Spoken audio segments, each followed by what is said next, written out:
When liquidity vanished overnight, it didn't disappear slowly.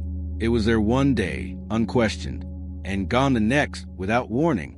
Liquidity is the promise markets quietly make, the idea that value can always be exchanged, that buyers will appear when sellers decide to move, until the moment that promise is tested. To understand why liquidity still vanishes today, we need to revisit how it's created, not by markets themselves, but by belief, because liquidity is less a resource than a collective decision. For years, trading environments grew smoother. Bid and ask spreads narrowed. Transactions happened in milliseconds. Speed was mistaken for depth. Technology amplified confidence. Electronic markets multiplied access. Participants assumed presence meant resilience.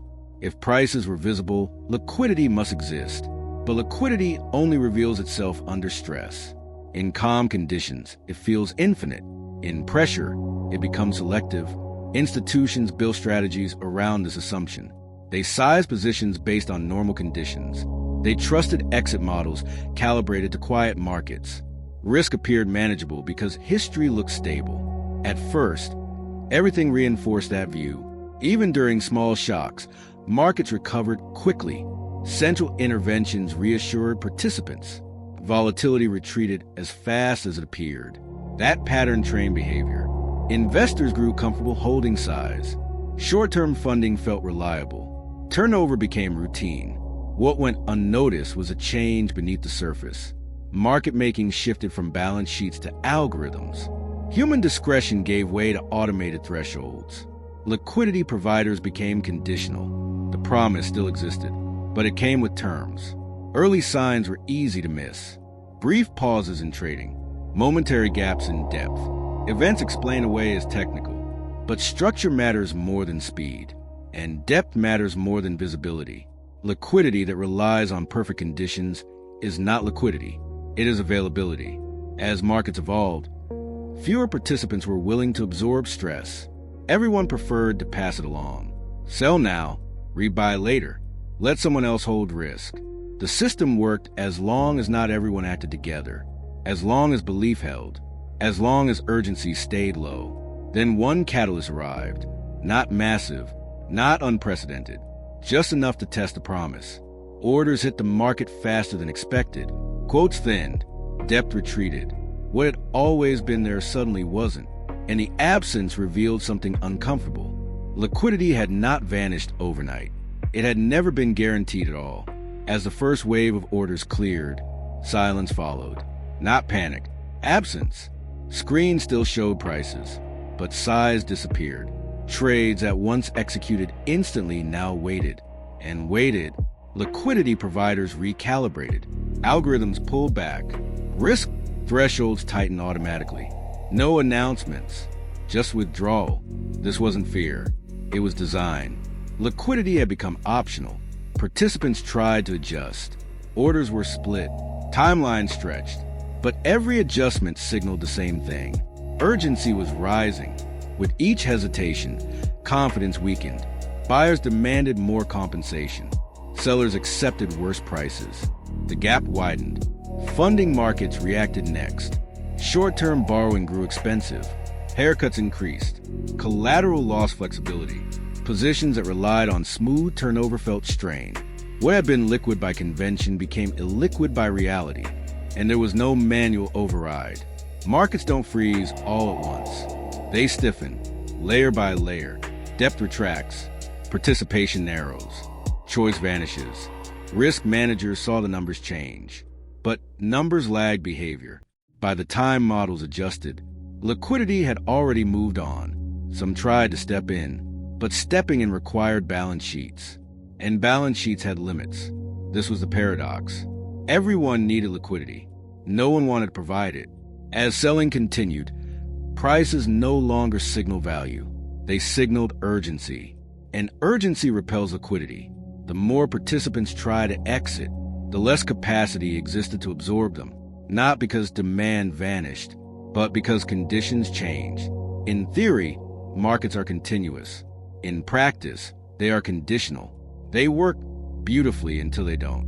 What made this moment different wasn't scale, it was synchronization. Too many strategies depended on the same exits. Too many assumptions converged at once. Liquidity didn't fail. It followed its rules. Rules designed for calm, not convergence. And once belief cracked, the promise dissolved. As pressure intensified, time compressed again. Decisions that once took committees now took minutes. Not because clarity improved, but because delay became costly. Volatility fed on itself.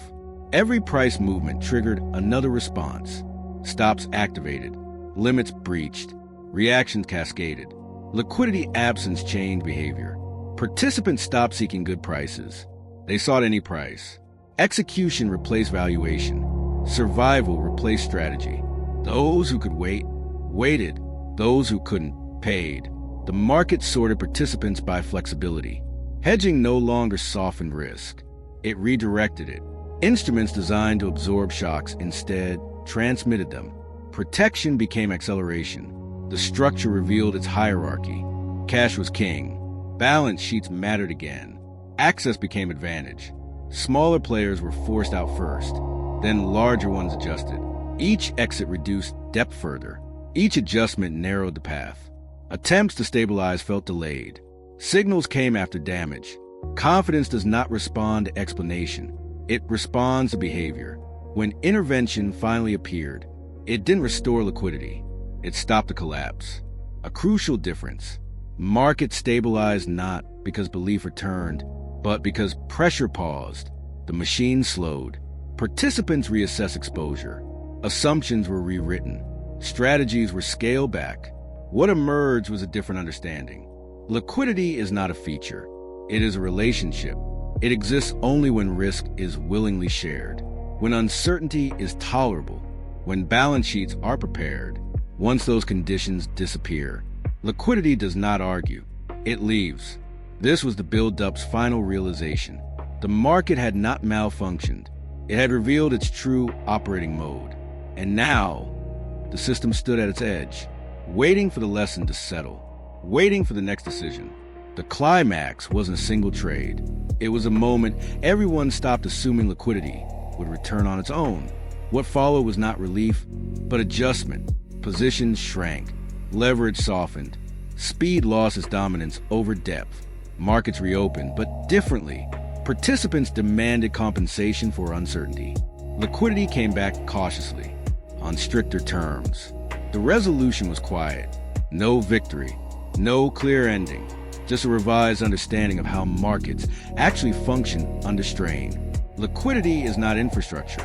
It is trust made visible, and trust is fragile. This matters today because modern markets move faster than ever, but speed does not create resilience. Structure does. Every new cycle rebuilds the same promise. That exit will be available. That depth will appear. That summer will always be there. And every cycle tests it. The story of vanished liquidity isn't about failure. It's about conditions. When risk concentrates, participation retreats. When urgency dominates, depth dissolves. The lesson lingers long after prices stabilize.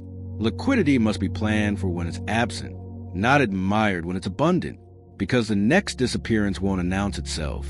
It won't arrive loudly. It will simply stop responding. And when that happens, the question won't be why it vanished. It will be why we expected it to stay. Sometimes the smallest shift in perspective becomes the beginning of a new future. When liquidity